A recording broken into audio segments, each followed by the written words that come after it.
Krember shikalatlari desa ko'pchilik bilmaydi-yu, lekin mana bu bruni desa hamma taniydi-da, bori. Bilasizlarmi, mana shu zo'r deb mazasichi. Любой joydan topsangiz bo'ladi, eng qizig'i. Vodiyga ketirish bo'ladimi, magazin bo'ladimi, korzinka bo'ladimi, любой joydan topsanglar bo'ladi. Endi mana bu kokoslisi chiqdi, yengisi. Mana shu ukam shu do'konlar bilan shug'ullanadi.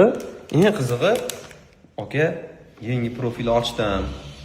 Qarang, bitta ko'r bering, dedi. Qarang, o'zingizlar ham bitta kirib ko'ringlar-chi. Yaxshi olib ketyaptimi yo'qmi? 3 ta post qo'yibdi. Bu yerda foydali videolar, manfaatli videolar bo'layotgan ekan. Ya'ni rastalarni qanaqa taxlash, misol uchun tsenniklarni qanaqa qo'yish, hammasi to'g'risida foydali ma'lumotlar bo'layotgan ekan. Inshaalloh Alloh xayrli qilsin, ukam. Zo'r ish boshlabsan. Hali hech kim qilmagan-a bu ishni? Birinchilardan. Xullas, mana buni menga sovg'aga olib kelibdi. Rahmat, Alloh rozi bo'lsin. Krember. Omad tilab qolamiz. Zo'r shikolatlarni chiqarishda to'xtamaylik.